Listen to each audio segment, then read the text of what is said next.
Hello and thank you for joining me. Hope you're all well. For those new to the channel, my name is Alan and today's video is about some life-saving preps that are most certainly affordable and are the items that you should store in your vehicle. Let's have a look. So we're going to do some statistics first of all. In 2024 there were 133,000 accidents in the UK, vehicle accidents that resulted in injuries. Out of that, there was 28,000 injuries were deemed serious, and unfortunately over 1,600 people lost their lives. It's a sombering thought. You might be prepping for the zombie apocalypse or Putin, EMP, etc. But you need to consider more likely events that can seriously impact us. A fire extinguisher, you should consider carrying one in your car. The majority for vehicles, just 1 kilo of dry powder. If you go that route, if you have an extinguisher, think about where you're going to locate it, where you're going to fix it to the vehicle, and make sure it's fixed. You don't want it laying on the back seat or on the parcel shelf of your car, and you're involved in an accident, you get hit up the bum or heavy braking, and that becomes dislodged and flies through the air at an horrendous speed. It weighs 1 kilo and hits you in the back of the noggin. You're going to have a bad day with that. So think about where you're going to actually fit it and make sure it's secure. Rescue me tools or seatbelt cutters, window smashers. There's various different types on the market. I've been owning Rescue Me tools for easily 10 years. Touch wood, I haven't had to use them in anger, which is a good thing. But again, think about it, there has been fatalities in the UK on a motorway pile-up where people were unable to get out of their vehicle and the fire, and unfortunately they lost their lives. It's a easy little tool. It's about 10 quid on Amazon. Now and again they do special offers and you can get a free pack for 15 quid, so it's worth looking at. Please don't go for the cheap lookalike knockoffs on eBay, that sort of thing, because this is an item that may ultimately save your life, and the copies, what comeback have you got if they don't actually work when you need it? So, bite the bullet and buy a genuine item. They work on tempered glass. The reason I'm saying that is some high-end vehicles, probably some Mercedes, possibly some BMs, etc., have laminated side glass, in which case they won't work.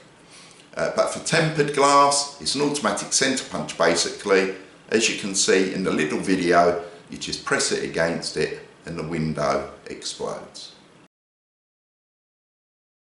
enabling you the opportunity to get out. It also has a combined seatbelt cutter. So if you are trapped in the vehicle, seatbelt's jammed up, you can slice through the seatbelt and exit the vehicle. Again, think about where you're going to mount it. Don't put it loose in the glove box, because if you need it, you're not going to be able to get it. Mine's on a visor mount. I bought that on Amazon, but it was an import from the US quite a long while ago and was a little bit expensive. But it's visor mounted, it means a passenger can reach it, excuse me, or I can reach it from pretty much any position in the vehicle. So if the vehicle was on the side, I can get to it. If it was on its roof, whatever. So think about where you're going to mount it. If your vehicle carries more than yourself regularly, then consider having more. Cable tied to the grab handle, so your passenger's got easy access. Even in the back of the grab handles, it's worth having. You might be unconscious, other people in the vehicle may not be able to get over over to you to get the Rescue Me tool. So think about having some located where they are accessible and where they're not going to go flying off should you have a crash. So again, cable tied to those grab handles or a visor mount, something along those lines. This brings us on to first aid kits. Now, if you're a prepper, the chances are you have got a first aid kit in the car. I done a little survey on the forums, and a lot of people keep them in the boot and in the glove box.